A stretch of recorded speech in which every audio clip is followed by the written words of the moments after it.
Grace and peace be with all of you. Please be seated.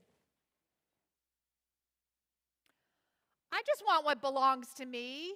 Tell my brother to give me what belongs to me. Listen, buddy.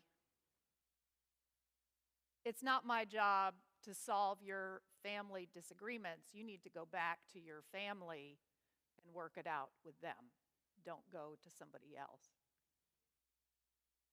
That's the conversation I think we lose a little bit in translation. And that word friend there, it's very clear in the Greek. It's not friend like friend. It's, listen, buddy. It's a negative.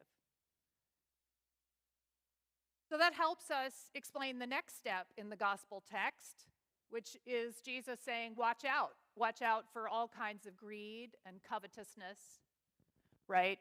And one thing that you should know about the ancient world is that every household was basically a family business, right?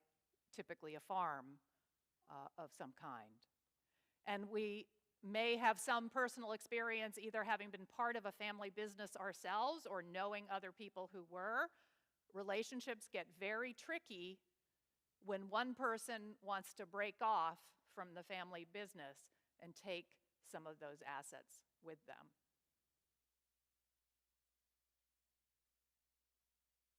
So then Jesus tells this parable.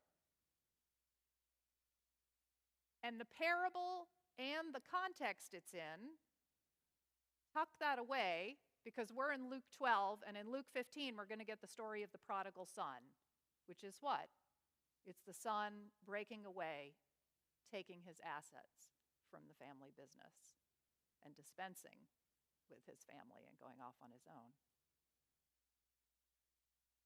So Jesus tells this parable, and I think we can be confused on multiple levels because we listen to this parable, and as wealthy Americans who are all about, working hard and enjoying the fruits of your labor, I mean, this parable, which Jesus tells not to celebrate hard work and accomplishment, but as a negative example, this very parable is played out every day on screens as advertisements for wealth management. You've worked hard, you've accumulated a great retirement. Now it's time to relax and eat and be merry, right? I mean, that's what American culture is doing all the time. We're accumulating things so that then we get to a point where we've got more than we know what to do with and we can sit around and relax. Up to then, we're working like crazy people. And this is what our culture celebrates and encourages.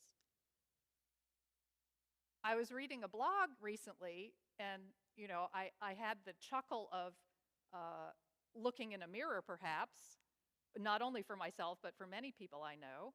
And what I read was, successful people, by and large, are anxiety disorders harnessed for productivity. I thought, wow, that's really true. So what is Jesus saying? Because then the other piece of this that gets confusing is that God's promise is a promise of abundance. He promises the promised land, a land that will be gloriously fruitful. We read in the Psalms, my cup runneth over. Jesus is all about abundance. The loaves and the fishes, he takes just a few little fish and a couple of loaves, and he feeds all these people, and then there's 12 baskets left over. So what are we going to do with these mixed messages? What is this all about? Is God a proponent of wealth and abundance or not?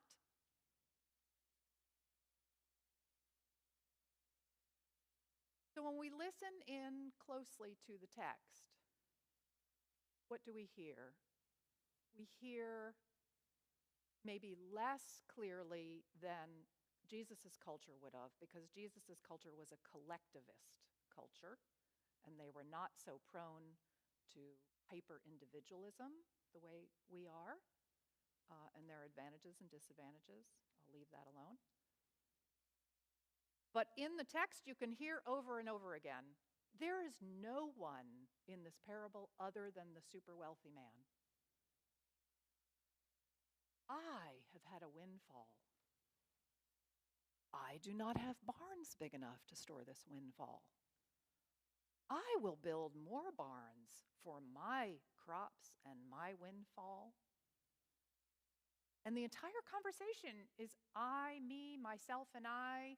There's no one else there, which is truly bizarre in the context of the ancient world that Jesus lived in.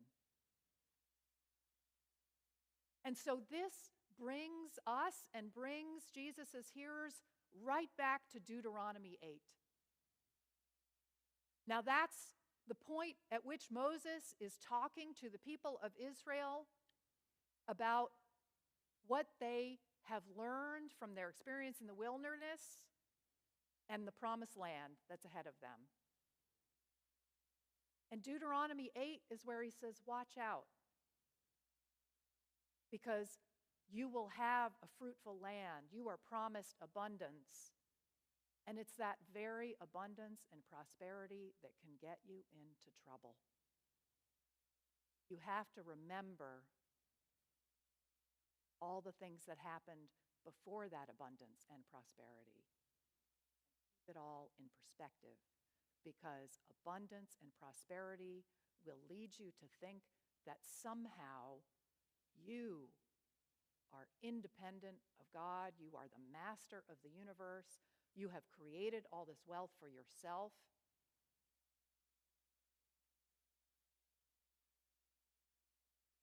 And that's exactly what we see in the parable.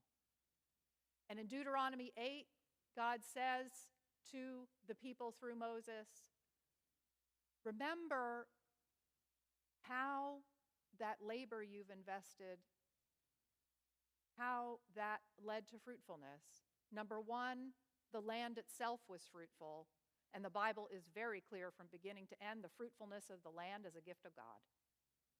We don't do that. I mean, it's just creation. It's there. It produces things. Second of all, who breathed life into you? Who gave you strength and ability to till the land, wisdom to know how to grow crops well? Who has blessed you with all the gifts that you've been given to sing, calculate numbers, whatever gift it is that you have been given by God, and probably there's more than one, so let's say gifts. Who has given you those things that then you have put to work to create abundance? And so we get this uncomfortable message that's right up front and a form of judgment at the end, and that is the reminder, you are mortal. You have a beginning and an end, and then you have been given all these things in between to take care of and to do with what you will. But you have a beginning and you have an end because you're created. You may remember Jesus' parable in a different gospel. I am the vine and you are the branches.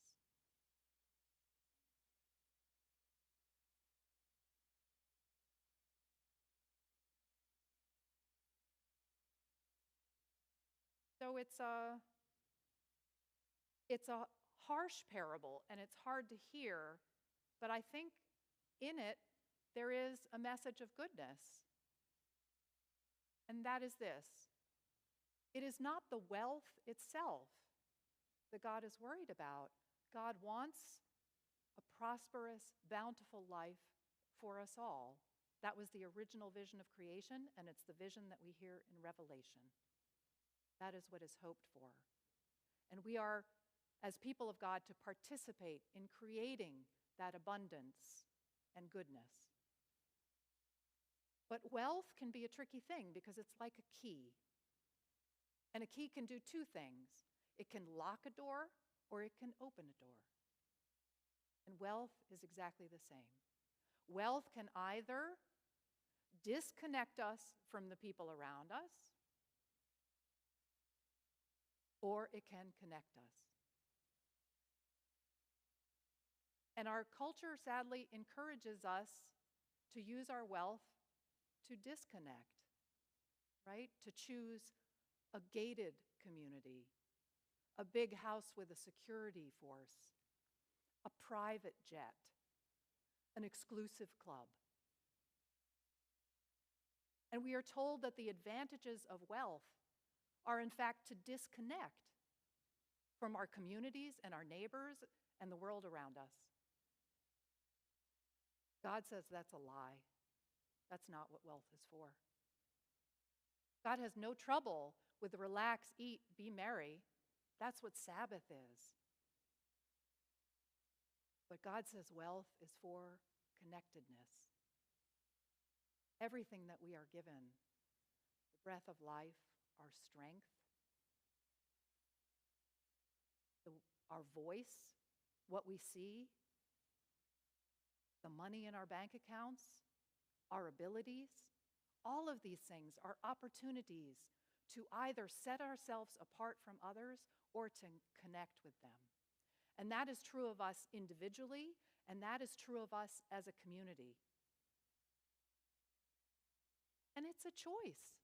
No one says you have to be a Christian.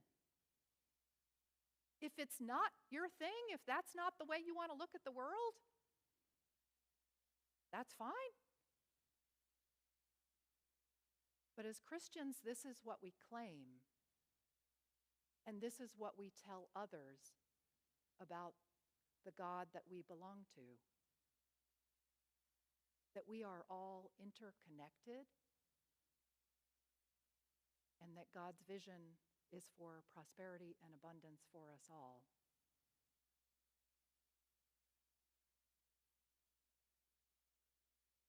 So this is a strong call to each of us, not just to examine our own lives and look carefully about the ways we use our money to either connect or disconnect, but it's also a call to us as a community.